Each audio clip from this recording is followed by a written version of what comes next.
breaking down everyday workplace issues and diagnosing the hidden sickness, not just the obvious symptom. Our hosts, James and Kobe. Did we lose a patient? No, that's just my lunch. Hey, thanks for joining us. I'm Kobe, he's James, and let's get started with a question. Can I teach myself to be a better leader? Can you teach? Is it possible? Sure, absolutely. Is it probable though? Well, in reality, I think it happens far less frequently than what we would expect. I think the answer to this question really boils down to how well and how quickly is a person able to go through the stages of acquiring new information, internalizing that information as knowledge, and then properly applying that new information or knowledge to real life examples. It's absolutely possible. And I think it happens frequently. And because there are fantastic authors, there are fantastic books out there, people who are extremely knowledgeable and who share that knowledge and provide excellent advice and examples of how leaders can or should think and how they should act. And if you have the time to not only read the information, but internalize it and begin putting it into putting the new context into action, then I think, this is a great resource to you as a growing leader. There's several leadership books that I've had the fortune of reading over the years that have provided a lot of really good value and learning. I think the key factor, though, in my opinion, and why I think it's far less probable, is it requires time. Do you actually have the time to acquire the new information, reflect on what that information means to your specific use case, and then begin applying that new information through trial and error? Even just knowing what information is most relevant to you and yourself, to your team, to your business, within your specific context is not always immediately evident. And where the problem arises is that if you're in a leadership position and you have to get better in order to resolve challenges that you're experiencing right now, then you probably don't have the time that it takes to kind of go through that self-improvement, self-awareness, because the problems aren't going to just wait around for you to learn at your own pace. And the timeline that you need to have the results it needs to be much faster than that. Yeah, and I mean, there's lots of stuff out there in the books and talks and webinars, everything like that, and training that offer something of value, that offer different ideas, different perspectives, different stories, contexts, and everything. But I think even those are really only telling part of the picture, right? Because I mean, there's so much that people can get from like hearing about what success looks like and seeing everything about maybe I can look back on the way that I do things. I can look on the way that what my journey has been. It's really good for a reflective piece. It's really good to kind of challenge your own assumptions, but it's something that I think that the majority of people would really struggle to see the kind of progression and gains that they would be looking for in their leadership development by going at it alone. Because like think about the work that we do. We don't see a lot of the I'm having the success on my own. I'm able to kind of grow this on my own. A lot of it is when we're talking to people, it's the stuff of this was a total gap for me, and now we need to address this. So in our specific example, too, like our perspective is probably skewed by the clients that we work with, because when we're working around leadership, it's usually because there are problems that need to be resolved. So the time frame in which we have to resolve problems don't lend itself to a self-directed study. But where self-directed can be really good is if you generally want to improve in this domain and you have and you don't have that immediate press of, I'm in a position and I need these skills in a short period of time. I don't see the typical self-directed, read some leadership books as a viable strategy for improvement.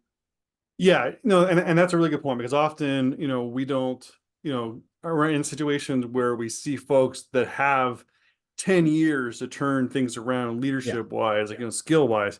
Likely it would be a lot if they had 10 months. So you're right, that time frame, that lead up and development time, kind of that natural discovery piece, something that no one that we really see in our work really has a time for.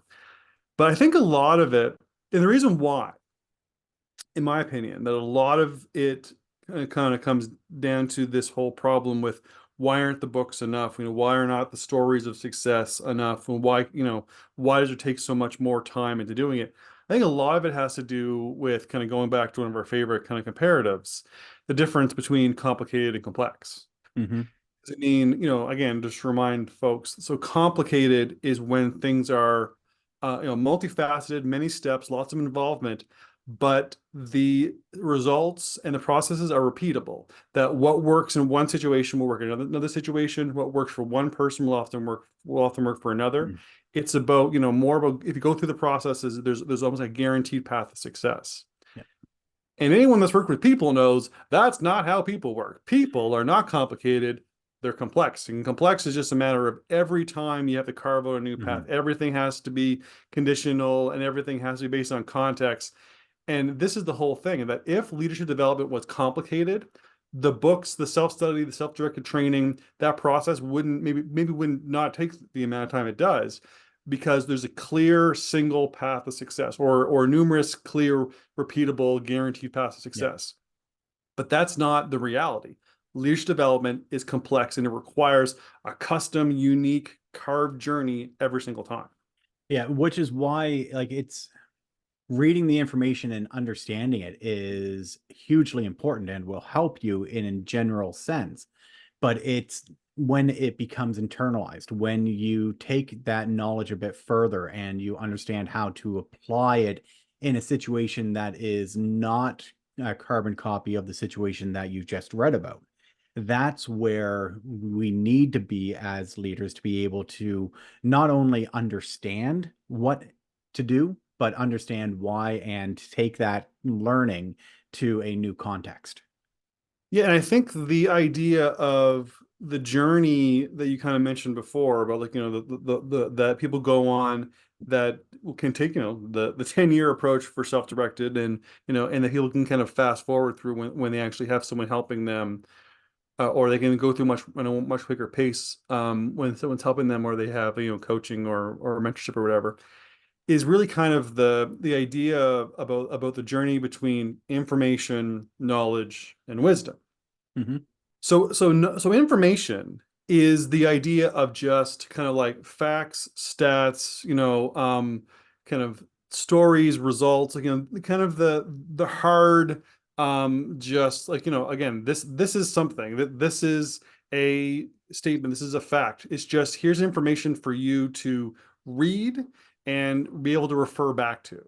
So a Mm-hmm. lot of it, like, what's great is having, things that you can kind of refer back to, dates, and and processes, and those kinds of things are more just about, knowing about and being able to, again, refer back to or pull up again.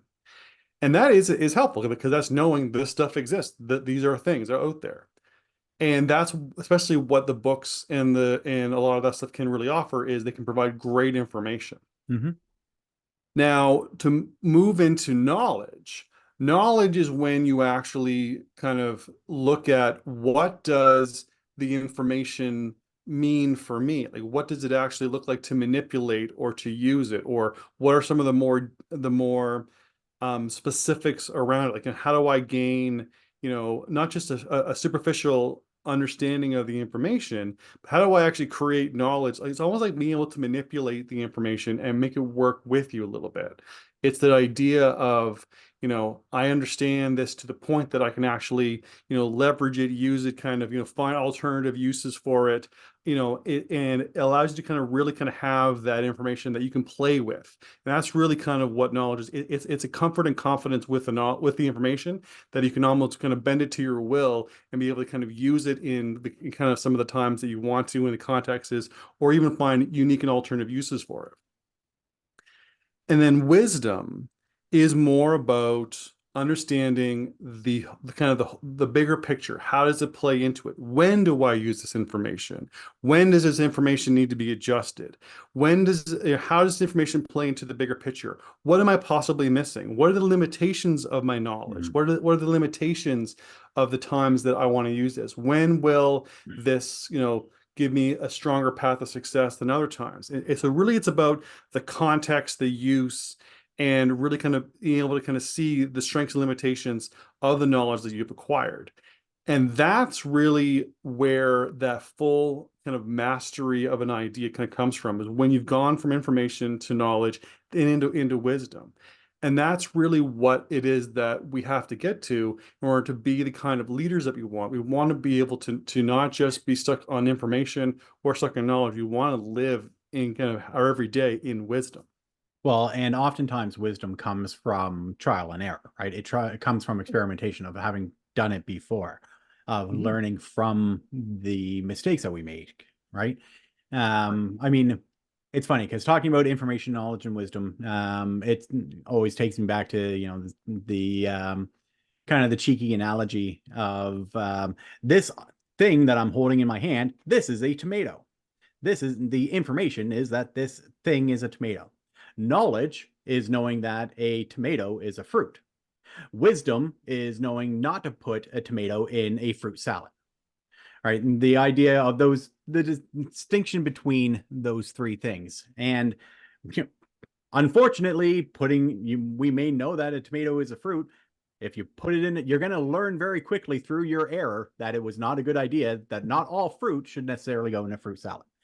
Right. But it's, although it's a very dumbed down, simplistic example, it does kind of help to illustrate those 3 points, because there is a difference between having the information, having access to information, versus actually knowing and internalizing that information, and taking that information and finding use for it, knowing how to apply it. And the wisdom of not only knowing how to apply it, but when to apply it. And that is a journey that you can get to on your own.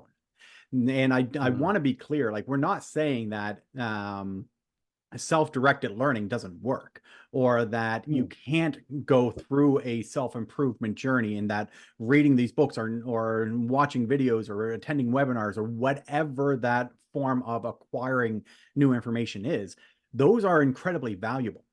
But if you are struggling with a challenge, with a problem that is due to a leadership deficit, it's very unlikely that you are going to find a carbon copy solution that you can copy and paste, because of exactly what you said earlier, Kobe, of the difference between complicated versus complex.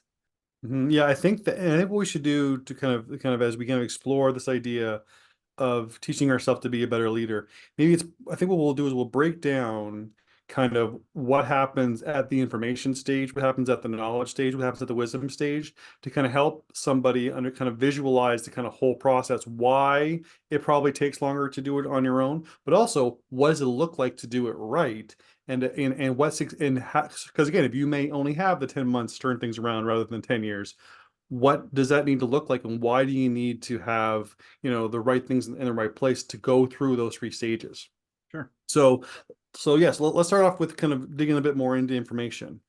Like you said, there is a lot of great information that can come from the books, the webinars, the talks, something like that. Like, I mean, authors like Sinek and Maxwell can offer really great advice or ideas that provide you good information about things that you should know about, things that can be helpful, things that ideas and frameworks that you could utilize, or at least kind of knowing kind of how it all plays together. then there's also other authors that provide kind of stories and examples of like, of their journey and their Mhm. process towards success and leadership. And that can provide good information too, kind of giving you more of a contextual version of information rather than kind of almost like a structural framework version. But the one thing that, and again, this is kind of my personal bias, is I tend to prefer more of the ideas and advice type of authors as opposed to the personal story ones. Not because the personal story ones are necessarily bad, but the context of personal stories can make them less effective. Like again, if I read a story of someone's journey to becoming like, the titan of industry and them growing and then building their career kind of, like the mid 90s, I'm like, that's cool, but I can't really pull a lot of that into the like, into our context now. Like, The everything was so context different. has changed substantially, right? The not Yeah. only the business context, but the social context, the Hmm. world geopolitical context, whatever we're Yeah. talking about. There have been, spoiler alert, there's been a few changes since in the past like 30 years. Yeah.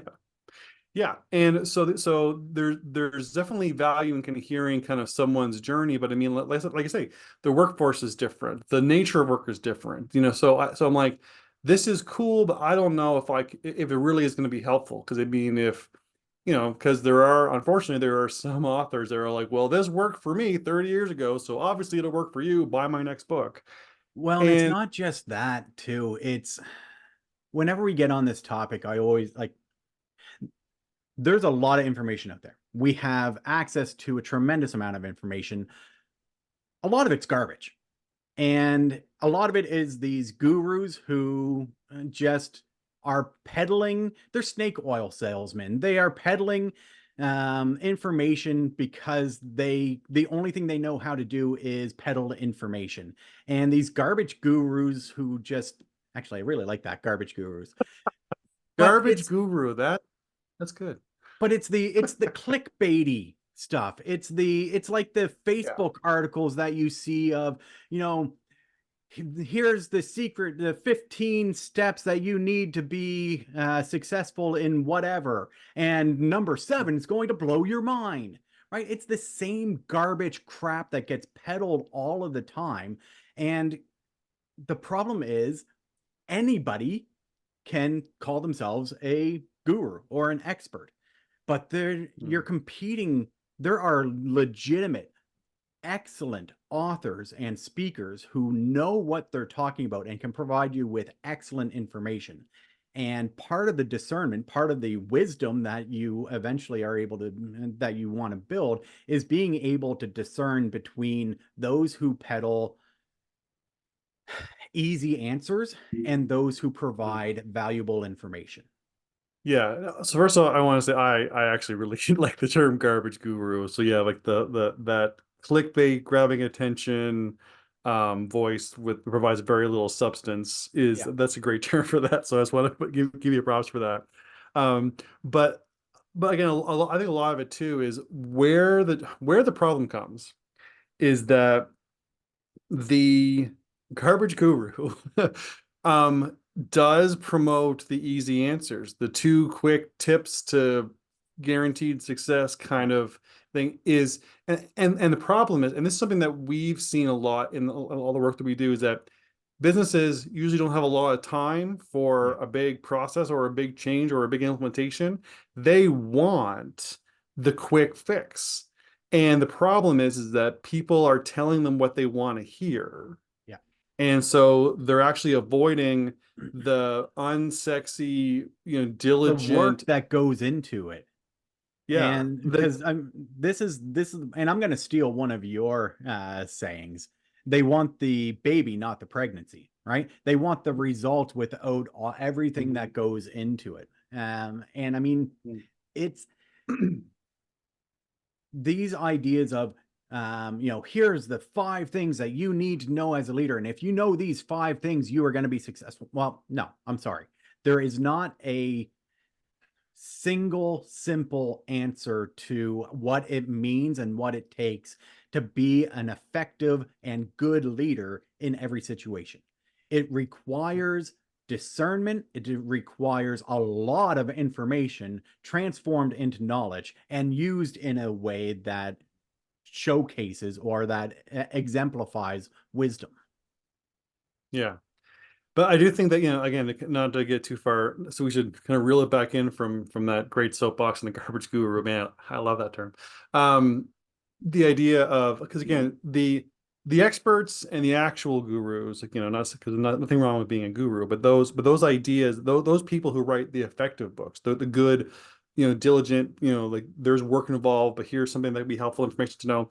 Those can be helpful, but what they require is critical thinking and guidance to turn the information that you're getting from these books into effective skills or strategies or tools that are actually going to be helpful to allow you to manipulate that information to benefit you and move out of the information stage into the knowledge stage, which I think is a good place for us to get to.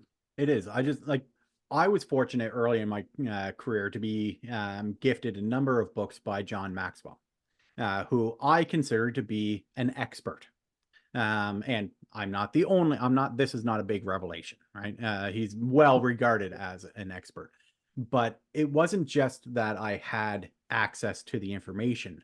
I also had access to somebody who also had gone through and read all the information, and I could ask questions and I could challenge, and I could talk through these things, which is a very incredibly valuable point, to be able to not just have access to information, but to have access to being able to challenge that information and to be able to question it and get answers to your specific responses or questions.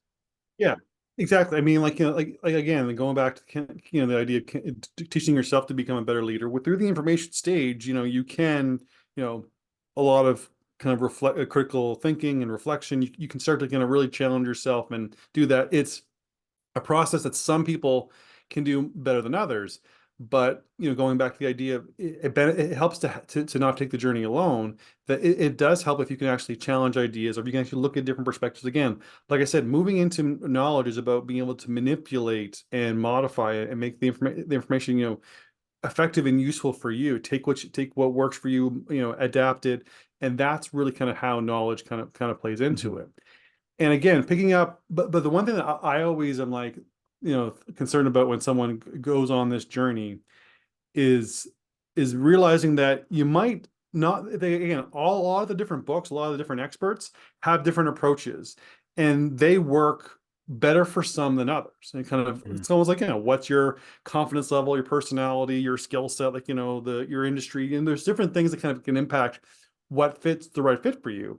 So saying, picking up a book or reading a single book that, you kind of have to, like, it's a roll of the die whether that's going to work in your context. So the idea of it too is to realize that if you have like that support, kind of like what you were saying, someone to talk to, or if you're involved in kind of more of the leadership kind of training and you're involved and that's more active, or you're involved in it, that you can again talk things out with a group or with instructor and allow you to explore different contexts and different types of uses. It allows you to not try and find one model for leadership and then find a way to force it to work, but explore what's going to be the idea that will work for you and help you kind of help within your own context, and create a strong knowledge base and framework to handle situations, make decisions, think strategically based on what's going to be a good fit for you, not just the first book you pulled off the shelf. Yeah, I think that's important because there's so much information out there, and if you are starting down this self improvement journey or the self learning journey, and you have a timeline that you have, and I'm just thinking about the leader who is experiencing problems, who has the self-awareness to identify that they have that some of the problems that their company is facing is due to a deficit in leadership skills. Whether they identified that, it was identified for them, doesn't really matter. Being able to source the correct information and learn it, apply it in a timeline that's actually going to resolve the challenges that they're facing, I see as very unlikely. Yeah. Yeah. And I mean, there's, again, it really does kind of pay to have the time to kind of like look at what's going to be something that will, again, give me the most to work with based on where I'm at. Yeah. And because like one of the things that, so again we don't do excessive amounts of work in the leadership space. A lot of the work that we do is about trying to improve operational efficiency through culture and Yeah. management skills, stuff like that. But we do play in the space. It's hard not to be involved in it somehow, right? Yeah. And one of the methods that we use when we're in the leadership space is our integrity leadership program, which is really about providing a tool of frameworks and supportive coaching to kind of practice and use the framework of integrity leadership to kind of help people realize, how do you handle decisions, how do you think strategically, how do you deal with the tough realities of being in charge. You can build confidence in yourself by kind of having this model of this framework to work off of. I mean, I don't want to get too far into our integrity leadership program because this will be a really long podcast, but we've done entire podcast episodes on our integrity leadership too. Yeah, I think we broke it down really well in a kind of a Q&A at the end of last season. I'll put a link, or I'll identify that episode in the show notes. But again, kind of broadly speaking, it's about looking at the kind of, again, how do you handle difficult situations with moral courage? How do you treat people with reliable respect? How do you empower your team to, to kind of build on their own successes and be able to kind of have autonomy and independence in their work? And again, this is something that, we find a very helpful tool for the right kind of situation. We don't say it works for everybody in all situations. We've identified where it works great. And then, and sometimes we say, this might be something to build towards, but we, there's some work that needs to be done before that. But I mean, I'm trying to think, was it a couple of years ago, we worked with a client. It was owner of a company, and he was a great candidate for the integrity leadership program.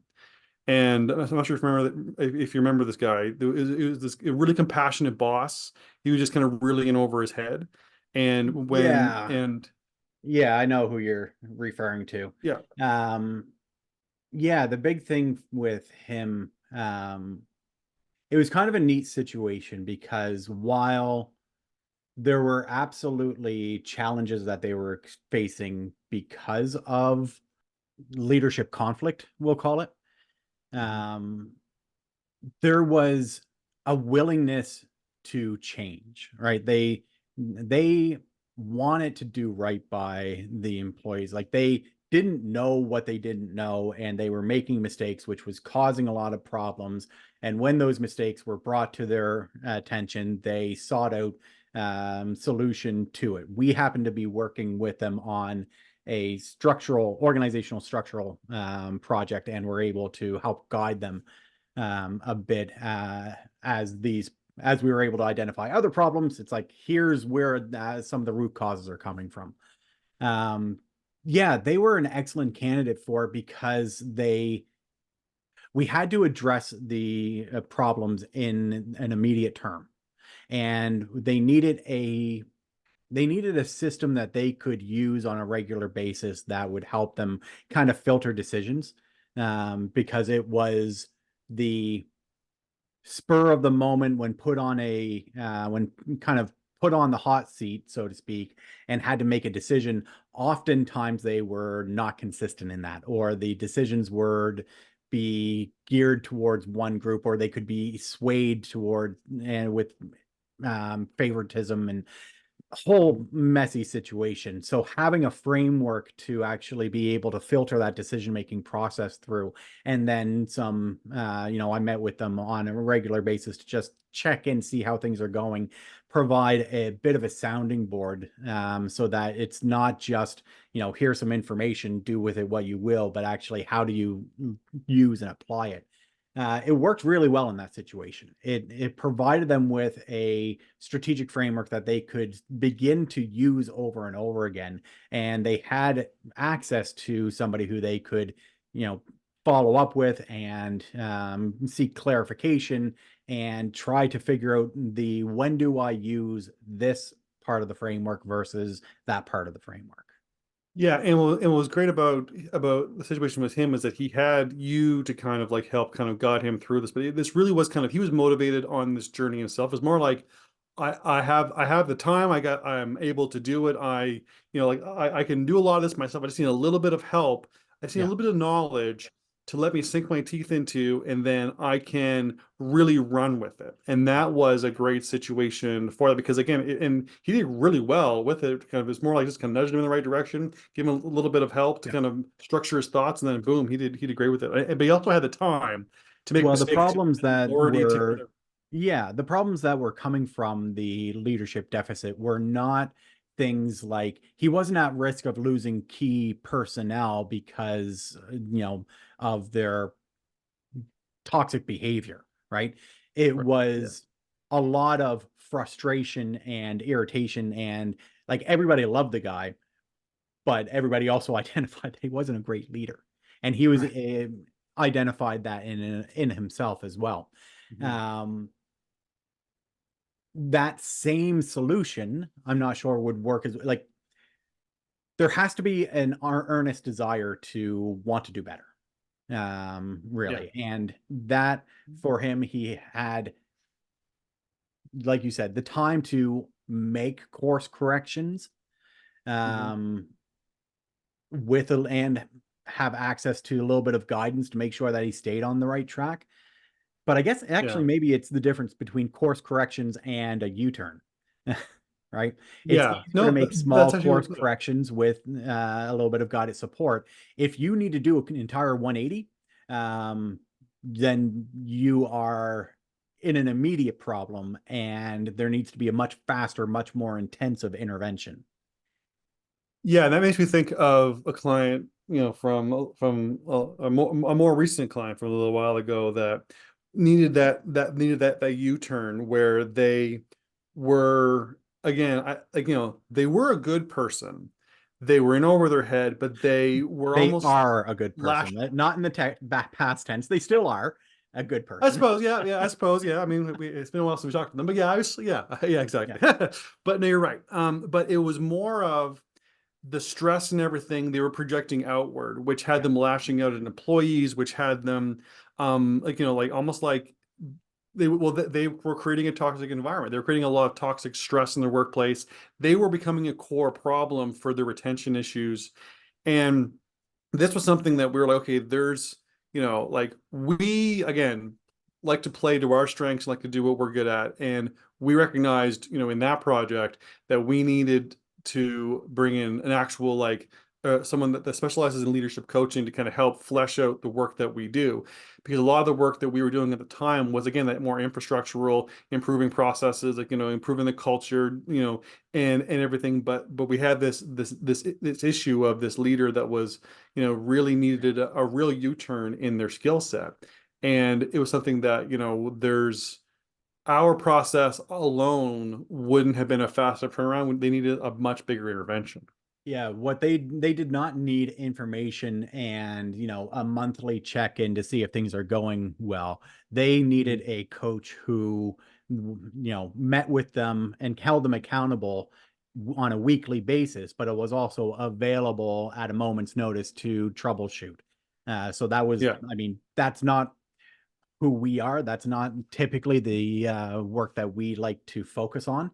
So we brought in Yeah. colleague of ours who is an expert in that Mhm. area. Yeah.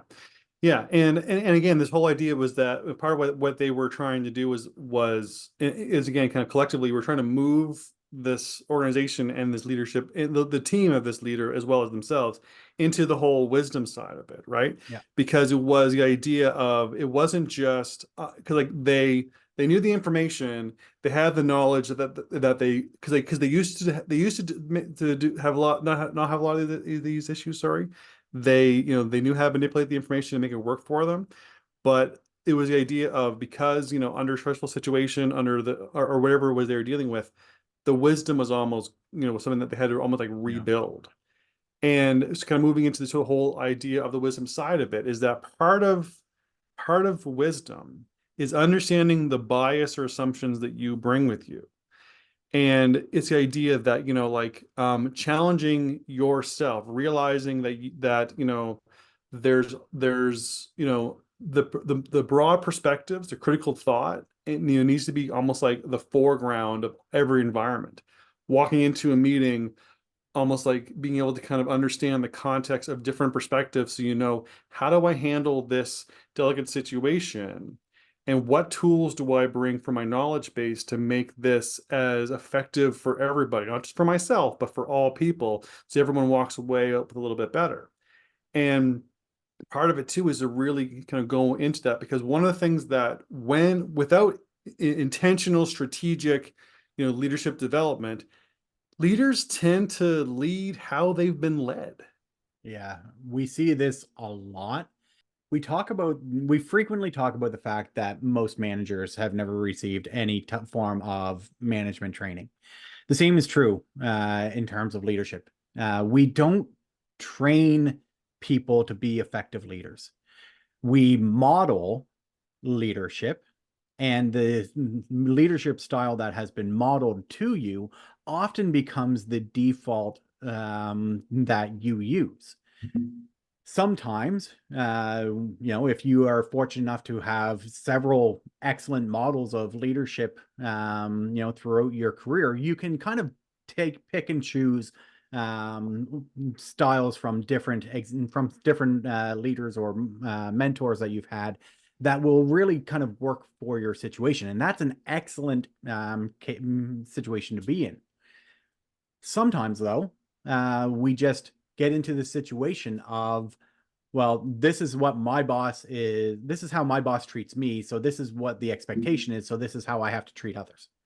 And I don't believe that it's necessarily a conscious thought. It's more of a, I've got so much stuff on my plate that I operate in a default form of just using what has been shown to me in the past.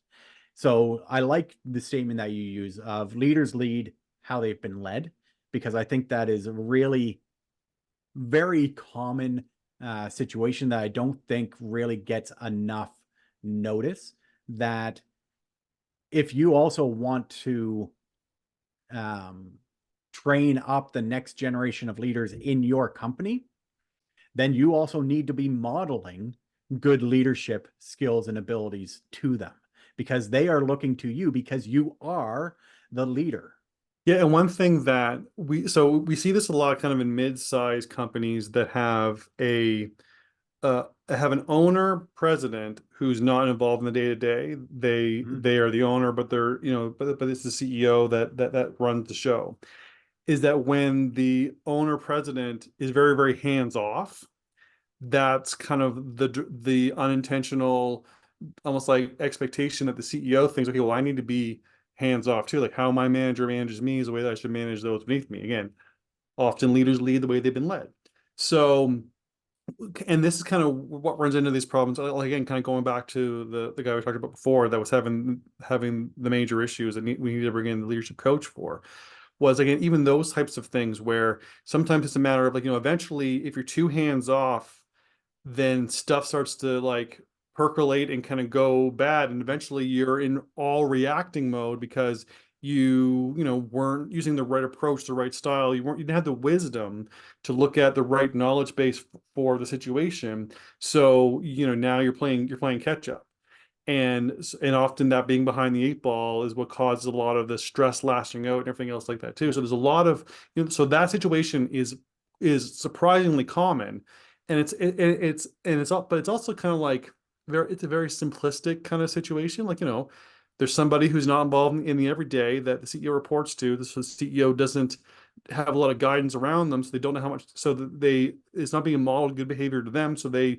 don't model good behavior down, and then the problem ends up spreading. Well, and I don't even know if they're not yes, they're not modeling good behavior, but again, it's not a conscious decision. Yeah. I appreciate the freedom that I've been given in my role as the CEO. The president it gives me kind of directives, and I can operate pretty freely within that. I want to provide that same type of support to my team.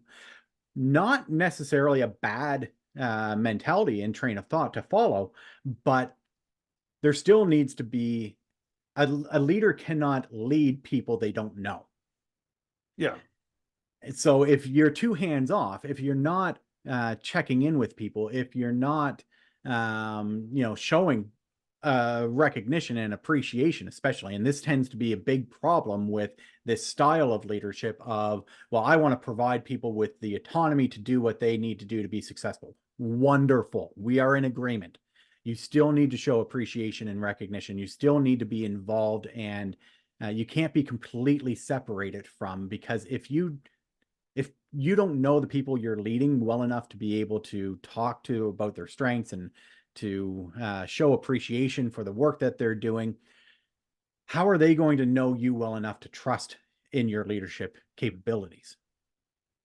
Well, it also kind of goes back to, again, do you have, as a leader, do you have the knowledge to know, or do you have the wisdom to know which knowledge base to use? When should you be, providing that level of autonomy? When should you be more involved in building the rapport? When should you be showing firm, like lead by example actions? And when should you be taking a step back and empowering your team to use their own judgment?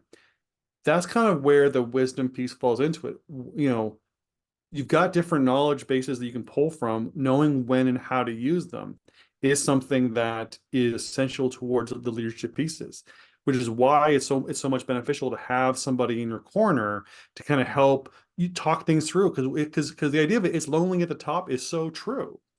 And one of the benefits that come from, again, a lot of leadership coaches, they can be so invaluable just even by the single act of being that confidant and letting the person talk things through and bounce ideas off of, judgment-free zone, just you have the answer in your knowledge base. Let's figure out the wisdom to which one to use in this situation is powerful. And we love working with leadership consultants and coaches that do this sort of stuff, because again, it's something that we don't do. We don't really enjoy doing a lot of it ourselves, but we like doing all the stuff that surrounds it.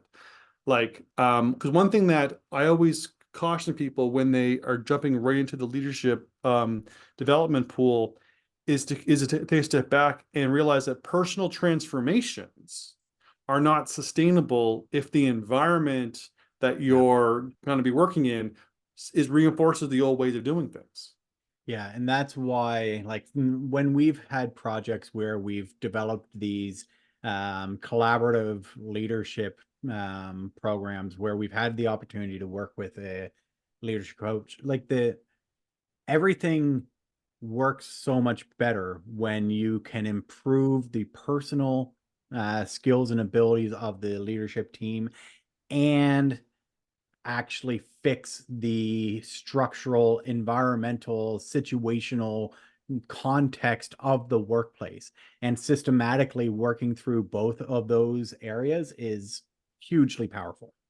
Yeah, and so the analogy we use a lot in these conversations, we call it our rowing analogy, is that when we work with a leadership coach or consultant, and they are working on the leadership team, we say they're like a rowing coach. They're trying to optimize the skills and the capabilities of each of their participants, like the leaders, but again, as rowers, they're trying to make the best team that will row best possible rowers individually and as working together as a team. Absolutely. Yep. And what we do to support that is we are working on the boat, making sure the boat is well structured, that everything within the boat, all the gaps and the holes and stuff like that are not there, because we want the strong rowers to have success in a strong boat. We don't want, because again, you want to make sure that you're covering both sides. Otherwise, you're gonna end up wasting all of your time by having very little success because you're taking care of one, not the other. Yeah, I mean, a great rowing team in a leaky boat can still pass the finish line. It's just going to require far more time, energy, and effort. Exactly. So it's one of those things where, there's a lot of value in kind of that dual approach to improving both the people and the environment.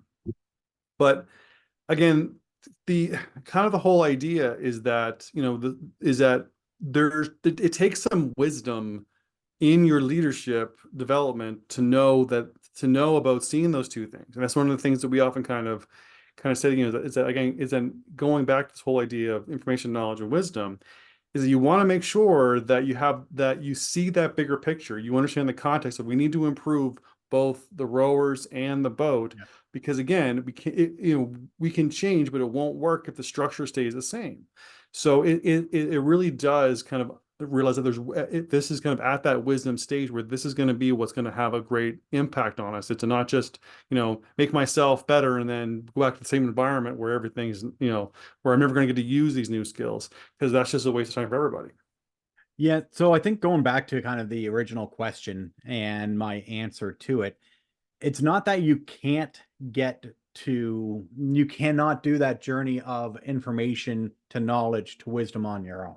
You absolutely can. And we encourage you to take that journey because it's a wonderful self-improvement, self-discovery process, and will ultimately make you a better leader in the future. But the key is it'll make you a better leader in the future. If you need solutions now, we strongly encourage you to look at something that is more immediate, something that will actually, whether it's mentorship, whether it is training, whether it is coaching, there needs to be some immediacy to help speed up that transfer from information to knowledge to wisdom. No, that's really good. All right, I think I'll do a little bit of a wrap up. Okay. All right. So the question was, can I teach myself to be a better leader? Well, we say that it is possible that you can do that. It will take significant amounts of time. It will take a lot of patience, and it kind of takes being in the right environment to try stuff out in order to kind of build your skills. It's something that could be a long journey, like a 10-year journey that you have to go on. The real question is, do you have the time to do it all yourself? Most of the people out there likely don't, especially if your leadership situation is something that needs a vast improvement, in the short term. And we have to realize that, we have to be very thoughtful when we go on any kind of leadership journey, because sometimes people underestimate the complexity of improving your leadership skills. That it is something that requires, a different approach, a customizability. The situation is going to change for everybody, and what works for one won't work for the other, or what worked today might not work tomorrow. So the idea is that you have to accept that it's complex, and to kind of go on the journey in a way that will allow you to kind of meet the needs of the situation that you're in, whether that's a quick turnaround to improve your leadership team to avoid, I don't know, a retention issue, or if it's a matter of you trying to get to the next level in your career or in your kind of company's kind of life cycle. But we say the journey is typically in 3 stages. The information stage, where you can actually, get a lot of great ideas and information from books and from talks and from webinars.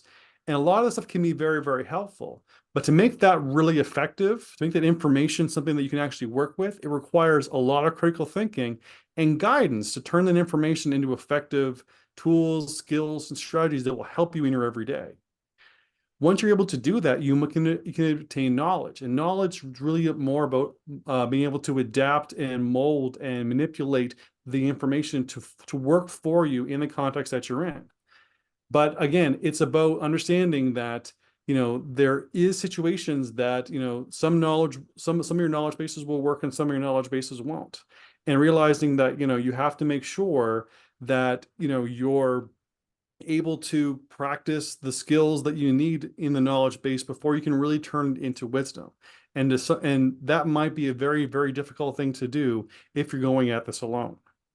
Because in the wisdom stage, it's about understanding when and how and the context to use them. Which tool, which knowledge base, which skill set is going to be effective in this situation? What is the perspectives of those around you? What bias or assumptions are inherent with you and those that you work with, and how can you address those when you're going into new situations? And that's something that wisdom is really difficult to achieve in a silo or in a vacuum. It really does help to invest in your development by bringing someone along with you on this journey. Because kind of to summarize this whole thing, can I teach myself to be a better leader? Well, it's possible to take that journey through information, knowledge, and wisdom alone, but the likelihood of you having all of the time, capacity, resources in order to make that journey as a solo journey is probably very unlikely. Leadership development is something that is best not tackled alone. All right, that about does it for us. For a full archive of our podcast and access to the video version hosted on our YouTube channel, visit roman3.ca/podcast. Thanks for joining us. For more information on topics like these, don't forget to visit us at roman3.ca. Side effects of this podcast may include improved retention, high productivity, increased market share, employees breaking out in spontaneous dance, dry mouth, aversion to the sound of James's voice, desire to find a better podcast.